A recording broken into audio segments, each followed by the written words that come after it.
Première chose que j'ai fait comme les clients en arrivant au Cap Estel. J'ai passé le portail et j'ai fait waouh, quel endroit, c'est majestueux, c'est inimaginable. Cet endroit qui est ce cap, voilà, où cet hôtel est posé sur un cap avec un parc de 5 hectares face à la mer. Voilà, c'est un endroit qui est magique, qui est plein d'inspiration, qui est paisible. Je ne suis pas arrivé seul, je suis arrivé avec des membres de mon équipe qui me sont fidèles depuis, comme Damien Andrews, ça fait 10 ans qu'il travaille avec moi. C'est mon sous-chef. J'ai aussi des gars comme Grégory de la Vega. Et j'ai découvert aussi un très bon jeune chef pâtissier, voilà, et qui marche dans une lignée directrice qui est en adéquation avec la cuisine. Mais même j'ai eu tous mes petits jeunes, ça faisait 2-3 ans qu'ils travaillaient avec moi, ils sont venus aussi. J'ai beaucoup de clients qui m'ont suivi, qui ont continué à m'épauler, et puis on se fait découvrir aussi par plein de nouveaux clients. Quand on aime un peu la sincérité, l'humilité, c'est toujours drôle qu'un restaurant s'appelle le même nom que le sien, mais voilà, ça crée une identité au sein du Cap Estel, voilà, et c'est le nom du chef qui en ressort. Et l'objectif de l'étoile au guide Michelin, elle est arrivée à ce moment-là, quoi. Donc c'est toujours appréciable. Alors ici, le privilège qu'on a au Cap Estel, c'est qu'on a un jardin potager. Là, avant de venir, vous m'avez cherché, mais j'étais dans le potager, parce que les radis, là, d'ici demain ou après-demain, vont sortir, là. Donc j'ai des petites radis, des petites boules, là, toutes roses, rouges, blanches, magnifiques, croquants, voilà, sans pesticides, sans rien. Je suis un cuisinier de produits, donc il n'y a pas de faux semblants dans les produits, c'est des vrais produits. Hein, je prends du pigeon du Lauragais, mais voilà, qui est élevé au grain, c'est magnifique en bouche, hein. Des vrais produits où il y a du goût, il y a vraiment du goût, voilà. Même les petits artisans, j'utilise du safran de Sospel aussi. Ben là, je fais une petite Saint-Jacques qui est fumée sous une cloche. Elles sont légèrement grillées avec une purée de carottes qui est cuite au jus d'orange avec du safran de Sospel. Voilà. Transcender la simplicité est une forme d'élégance. On a un déjeuner du lundi au vendredi qui est 39 €, entrée, plat ou plat dessert, ou 49, entrée, plat dessert. C'est un menu du jour qui change tous les jours. Et bien sûr, on a la carte. Le Cap Estel est source d'inspiration. Donc, il y a tout, même dans le jardin. Il y a des néfliers, quand il va y avoir des nefs, je vais m'amuser, nefs, canards, des choses comme ça, quoi. C'est marrant. Je m'amuse en même temps. C'est un jeu. C'est un jeu culinaire.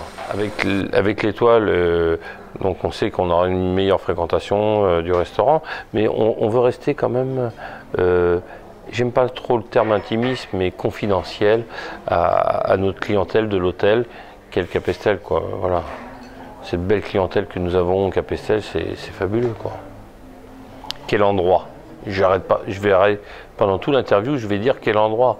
Parce que tout le monde trouve que l'endroit est génial. À nous de rehausser des assiettes au niveau d'un endroit pareil. Donc le challenge n'était pas facile en fait pendant 1 an. Et après, parce que c'est que le début, on va faire évoluer en fait cette cuisine en fonction du lieu. Voilà, on a la Méditerranée, on a le terroir qui vous chante. Voilà, c'est un régal. Si les gens ont des envies, on est capable de répondre à leurs exigences et leurs envies. Hein, ça m'arrive souvent, j'ai des clients qui arrivent la semaine prochaine. À chaque fois qu'ils viennent, ils me disent chef, le petit riz de veau, un coup c'est du homard, un coup ça peut être une petite langouste grillée au feu de bois, ça peut être sympa, on a la cheminée derrière. C'est que les clients décident de s'approprier en fait ce lieu comme s'ils étaient chez eux. C'est différent.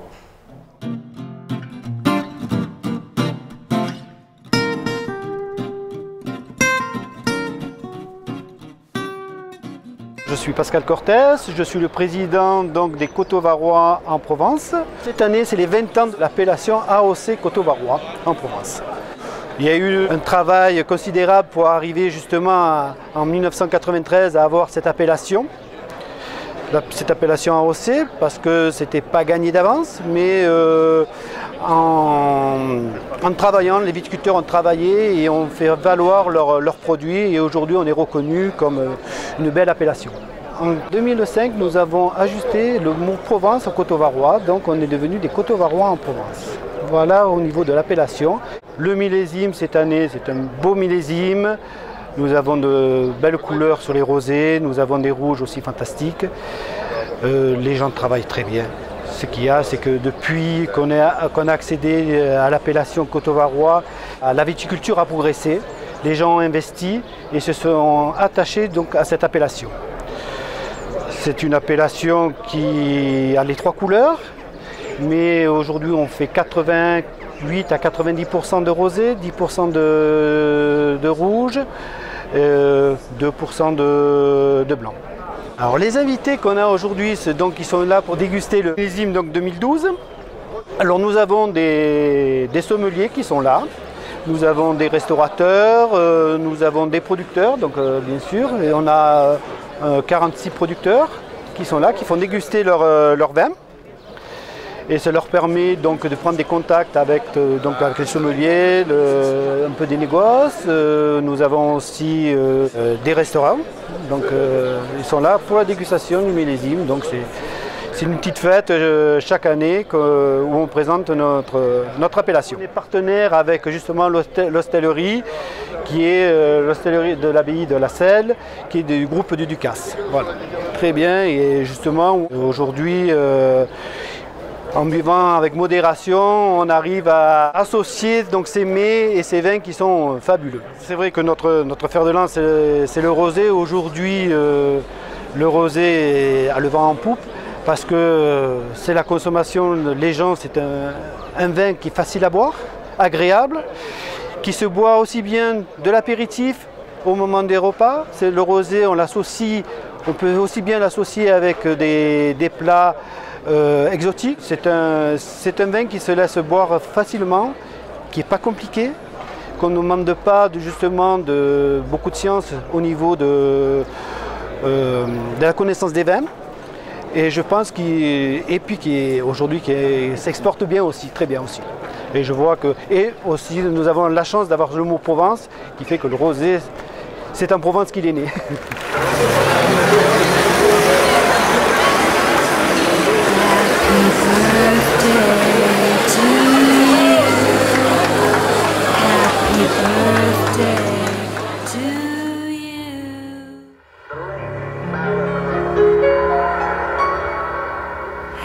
Happy birthday to you. Happy birthday to you. Happy birthday. Le souvenir, le meilleur souvenir, il est quelque part, j'allais dire, quotidien. Et je pense que ça, c'est peut-être le secret du bonheur, d'avoir comme ça des petits bonheurs. Et moi, j'en ai un tout simple, peut-être naïf, qui est le matin, j'allais dire, quand la brume est presque encore là, de voir un petit peu la façade de cet hôtel mythique. Dans vos statistiques, la personnalité ou la star qui a séjourné le plus souvent à votre hôtel? On a la statistique de qui a séjourné sous différents noms.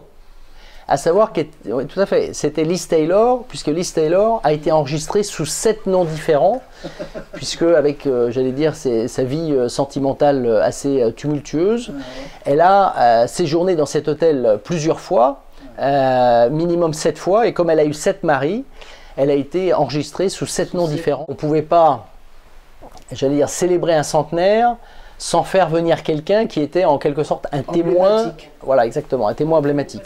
Donc il y a eu un gros travail de recherche et le grand-duc a une descendante, okay, qui est sa petite fille, le grand-duc Michel, qui vit à Londres, qui a 88 ans. J'ai le privilège de vous présenter et d'inviter sur la scène Lady Butter, qui est la petite fille du grand-duc et la fille d'Anastasia. Lady Butter.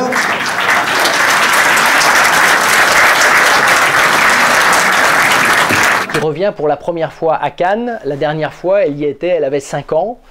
Ensuite, sa famille est partie en Angleterre et ils ne sont jamais revenus à Cannes. Donc pour elle, c'est, j'allais dire, à la fois un retour et puis une sorte de voyage un petit peu par rapport à un passé qu'elle a connu. Et ça va être intéressant.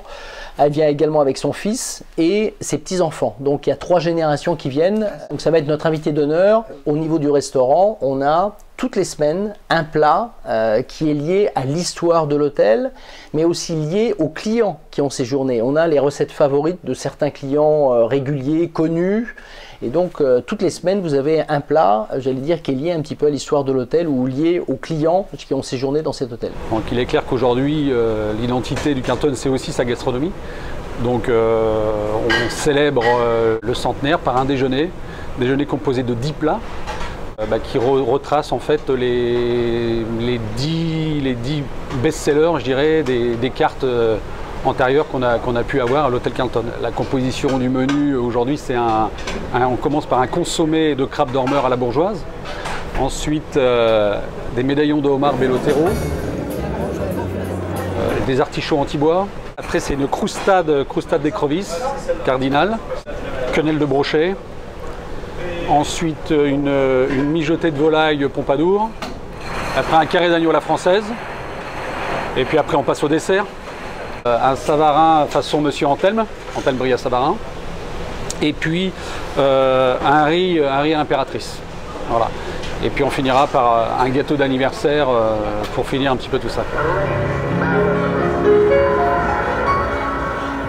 Happy birthday to you.